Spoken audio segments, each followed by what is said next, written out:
Hi dear students, कैसे हैं आप सब। Welcome to the another concept of geography video and this video is directly we are going to discuss three most important topic of the Indian or the world climatology. The first one is Coriolis force. Second video will be your pressure gradient force, and third will be your what is geostrophic wind. आज हम तीन concept को finish करने वाले हैं। पहला वो होगा हमारा Coriolis इफेक्ट, दूसरा होगा हमारा जियोस्ट्रॉफिक या फिर हम बात करेंगे प्रेशर ग्रेडियंट फोर्स की। बिना किसी देरी करे सबसे पहले हम शुरू करते हैं अपने the concept of the Coriolis effect. देखो, इस कॉन्सेप्ट को समझने से पहले दो तीन बातें आपको समझनी है। अगर आपको यह पता है दैट आर अर्थ रोटेट, अगर हमारी पृथ्वी घूम रही है, तो क्या मैं आपसे एक सिंपल क्वेश्चन पूछ सकता हूं अभी, हमारी पृथ्वी इक्वेटर पे और पोल पे, भाई रोटेशन तो पूरी अर्थ पे एक साथ हो रहा है, लेकिन जो स्पीड ऑफ रोटेशन है वो ज्यादा कहां होगी, वो पोल पे होगी या फिर इक्वेटर पे होगी? इस क्वेश्चन का आपने मुझे कमेंट करके जवाब देना है। अगर आपको ये बात पता है कि विंड जो हमारी अर्थ है इसकी rotation speed is varying as per the location by location, कहने का मतलब क्या है, अगर आप अर्थ पे यहां पे हो, ठीक है, अगर आप अर्थ पे यहां पे हो या फिर अर्थ पे आप यहां पे हो या फिर अर्थ पे यहां पे हो, तो जनरली जो रोटेशन की स्पीड है वो हमेशा आप देखोगे the rotation speed is maximum at the equator and minimum at the pole. कहने का मतलब क्या है, पोल पे अर्थ रोटेट तो करती होगी लेकिन एक पॉइंट ही तो होगा, पॉइंट से वैसे रोटेट कर जाती है। मैक्सिमम डिस्टेंस कहां पे ट्रेवल करती है अर्थ अपने रोटेशन के लिए, that is from the eight the equator. अब अगर हमें यह बात पता है कि किसी भी पर्टिकुलर रोटेशन की स्पीड को जानने के लिए हमें ये पता लग रहा है देख के इस इमेज को भी कि अर्थ की रोटेशन की मैक्सिमम जो डिस्टेंस ट्रैवलिंग की कैपेसिटी है वो कहां पे दिखाई दे रही है, आपको इक्वेटर पे दिखाई दे रही है। और एक इंसान जब इक्वेटर से पोल की तरफ जाना शुरू करता है तो वो क्या एनालाइज करता है कि धीरे धीरे जो रोटेशन डिस्टेंस कवरेंस है वो धीरे धीरे कम होती रहती है, कम होती रहेगी। ये बात फैक्ट हो गई। और एग्जैक्टली पोल पे आके कैसे लोकेशन पे इंसान पहुंच जाएगा जहां पे बस एक डॉट पे खड़ा है, बाकी अर्थ अपने आप पूरी सर्कल रोटेट कर रही है। ये फैक्ट क्लियर हो गया। दूसरा फैक्ट आपको पता है कि हमारी अर्थ की जो रोटेशन है वो हम देखते हैं कि हमारी अर्थ की रोटेशन वेस्ट टू ईस्ट की तरफ हमारी अर्थ रोटेट करती है। ये दोनों फिगर अगर आपको क्लियर होते हैं तो आप एक अलग इमेज को पहले इमेजिन करें, पहले इस वाली चीज को इमेजिन करके देखें एक बार। अगर मैं आपसे सिंपली बोलूं कि कोई इंसान पोल पे है, कहां बच्चा, कोई इंसान अगर आपका पोल पे है, बहुत ढंग समझना, कोई इंसान अगर पोल पे है और वो इक्वेटर की तरफ आना चाहता है, तो बेसिकली वो आना तो ऐसे ही चाहता है कि भाई मैं सीधा पहुंच जाऊं इक्वेटर की तरफ, but due to the rotation of earth, क्योंकि अर्थ आपकी रोटेट करती है, क्योंकि अर्थ आपकी रोटेट करती है, उस कंडीशन में वो इंसान क्या करेगा, जब भी वो इस लोकेशन पे आना चाहेगा लेकिन इस लोकेशन पे आने से पहले वो इधर की तरफ डिफ्लेक्ट कर जाएगा। अब ये डिफ्लेक्शन क्यों हुआ ये भी समझ लो ध्यान से। भाई देखो, वो इंसान यहां से चला, उसको आना कहां पे था बच्चा, यहां पे था, लेकिन जब तक वो यहां पहुंचेगा इतने में अर्थ आपकी क्या हो जाएगी, रोटेट कर जाएगी। इतने में अगर आपकी अर्थ रोटेट कर जाएगी तो इसका मतलब वो इंसान यहां चला जरूर था, वो यहां ना पहुंच के वो कहां पहुंचेगा, यहां पहुंचेगा। अब यहां क्यों पहुंचेगा, क्योंकि एक नॉर्मल फंडामेंटल रूल हमको यही कहता है कि हमारी अर्थ जो है वो रोटेट करती है 15 डिग्री हर एक घंटे में। ये बात फैक्ट है। अब अगर मैं कहूं वो इंसान यहां से चला है, उसको आना इक्वेटर पे था, but due to earth rotates 1 hour, एक घंटा मूव हो चुका है, तो वो इंसान एक्चुअल में 15 डिग्री कहां पहुंच जाएगा, माइनस, मतलब पीछे पहुंच जाएगा। लेकिन अगर आप ढंग से देखोगे तो ये उसका डिफ्लेक्शन किस तरफ होगा, राइट वर्ड, कहां की तरफ डिफ्लेक्ट कर गया, वो राइट की तरफ चला गया।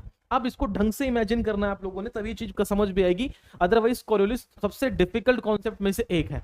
जैसे मान के चलो अब एक इंसान ऊपर से नीचे की तरफ उतर रहा है, मतलब पोल से इधर की तरफ आ रहा है, इक्वेटर की तरफ वो आ रहा है। जब वो पोल से इक्वेटर की तरफ आएगा तो उसको ये लोकेशन और इस लोकेशन दोनों के बीच में उसको यहां आना था, बट हमारी अर्थ रोटेट कर गई इधर की तरफ, एक्चुअल में वो कहां पहुंचा, यहां पहुंचा, तो अपनी एग्जैक्ट लोकेशन से वो 15 डिग्री आगे की तरफ दिखता लोगों को। ये जो डिफ्लेक्शन है बच्चा इस तरफ का, इसी डिफ्लेक्शन को पर्टिकुलरली आप लोग क्या कहते हो, राइटवर्ड डिफ्लेक्शन, इसी को आप राइटवर्ड डिफ्लेक्शन कहते हो।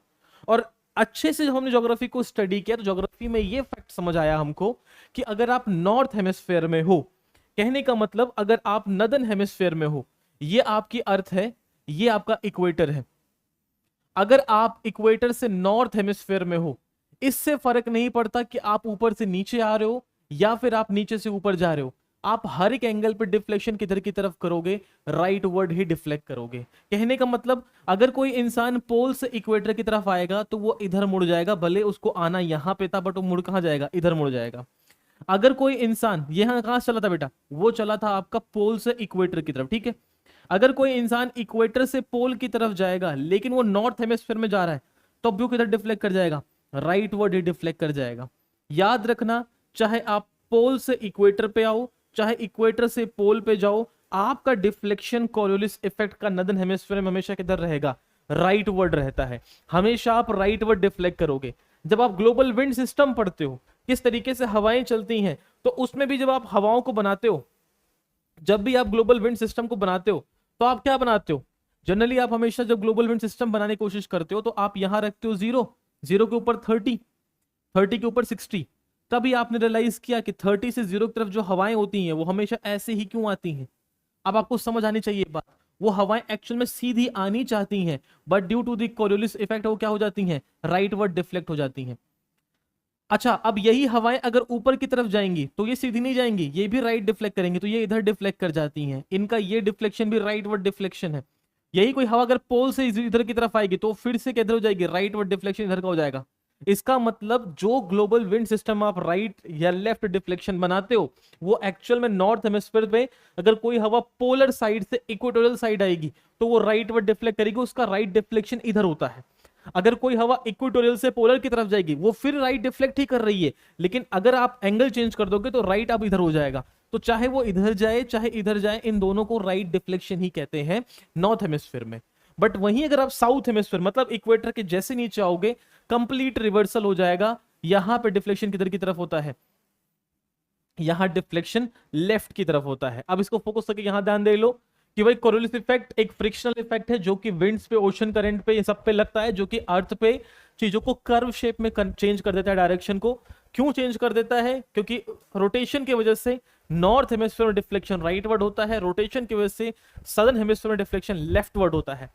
कोरियोलिस इफेक्ट मैक्सिमम होता है कहां पे, आपका पोल पे, और सबसे मिनिमम कहां होता है, वो आपका इक्वेटर पे। That is the point you need to understand regarding the Coriolis effect. Second most interesting जो थ्योरी है इसके साथ, that is called as geostrophic wind, इसी से एसोसिएट होती है। बट एक बात समझे आप ध्यान से, कभी आपने रियलाइज किया जो आपकी एयर होती है उसको आप कहते हो mixture of gases. Air is nothing just a mix of gas, ठीक है। यही एयर जब मूव करना शुरू करती है तो आप इसको विंड कहना शुरू कर देते हो। कोई नई बात नहीं है, ये हर बच्चे को पता होना चाहिए। But have you ever realise, कभी आपने सोचा है कि ये एयर मूव ही क्यों करती है, एयर पार्सल एक जगह दूसरी जगह जाता क्यों है। तो एयर पार्सल को मूव कराने के लिए मुझको प्रेशर ग्रेडियंट फोर्स चाहिए होता है। ज्योग्राफी में इसको पीजीएफ या फिर प्रेशर ग्रेडियंट फोर्स के नाम से जानते हैं, ठीक है। प्रेशर ग्रेडियंट फोर्स का मतलब क्या होता है, आपको जनरली पता है कि हमारे पूरे ग्लोब पे दो ही तरह का प्रेशर होता है, या तो हाई प्रेशर या तो लो प्रेशर होता है। एयर प्रेशर को मापते हम मिली बार्स में है। तो जनरली अगर आप यहां देखोगे तो 998, 996, 994, तो जनरली 998 जो है वो रिलेटिवली बड़ा किससे, 94 से। तो यहां का जो मिली बार है वो ज्यादा है इससे। इसका मतलब मैं कह सकता हूं यहां पे कैसा प्रेशर होगा, हाई प्रेशर, और रिलेटिवली यहां कैसा प्रेशर होगा, लो प्रेशर होगा। कहने का मतलब क्या है कि ग्लोबल अर्थ पे अगर कहीं पे 100 मिली बार का प्रेशर है और उसके आसपास में कहीं 90 मिली बार का प्रेशर है, तो 100 मिली बार हाई प्रेशर और 90 मिली बार क्या है, आपका लो प्रेशर है। और हवा हमेशा हाई प्रेशर से कहां मूव करती है, लो प्रेशर की तरफ। इसलिए ये वाली हवा यहां से यहां की तरफ चलना शुरू करेगी। क्या ये बात समझ आ गई, बहुत आसान चीज हुई। अब इसमें मैं एक चीज आपके लिए एडिशनली और ऐड कर दूं। मान के चलो माय डियर स्टूडेंट कि ये 1000 मिली बार का एक एयर पार्सल था, एक हाई प्रेशर जोन था। मान के चलो इसके नीचे यहां 900 मिली बार का एक एयर पार्सल है जो कि लो प्रेशर का जोन है। मैं कह रहा हूं ग्लोबली हम बात कर रहे हैं नॉर्थ हेमिस्फीयर की। अब विंड यहां से यहां चलना शुरू करेगी, उसको आना यहां पे है, एज यस और नो, बिल्कुल। लेकिन ड्यू टू नॉर्थ में चल रही है तो किधर डिफ्लेक्ट कर जाएगी, लेफ्ट की वर्ड डिफ्लेक्ट कर जाएगी। This is called Coriolis effect. क्या ये बात समझ आ गई, बहुत आसान है। कभी कभी ऐसा होता है कि प्रेशर ग्रेडियंट फोर्स और कोरियोलिस फोर्स एक दूसरे को इक्वलाइज कर देते हैं। समझो किस तरीके से, मान लो इसने इसको इधर की तरफ डिफ्लेक्ट किया, इसके पीछे वाली विंड इसको प्रेशर देगी, इसके पीछे वाली विंड इसको प्रेशर देगी, उसके पीछे वाली विंड इसको प्रेशर देगी। ऐसे करते करते जो प्रेशर ग्रेडियंट फोर्स है और जो कोरियोलिस फोर्स है एक दूसरे को न्यूट्रल कर देते हैं। उससे दो जो ये पर्टिकुलर आइसोबार्स हैं, 1000 और 900 वाला जो आइसोबार है, इनके बीच में विंड मूव करना शुरू करती है इस तरीके से, ऐसे। सो आम भाषा में when the pressure gradient force and the Coriolis force counter their balance, counter their powers. At that time, the wind blows parallel to isobar. जो isobar है, हाई प्रेशर लो प्रेशर का बार जोन था, उनके पैरेलली विंड ब्लो करना शुरू करती है. That is called as geostrophic wind. देखो ध्यान से, ये एक प्रेशर बार है, ये एक प्रेशर बार है. विंड को बेसिकली या तो इधर से इधर या तो इधर से जाना था, बट विंड कैसे मूव कर रही है, ऐसे मूव कर रही है.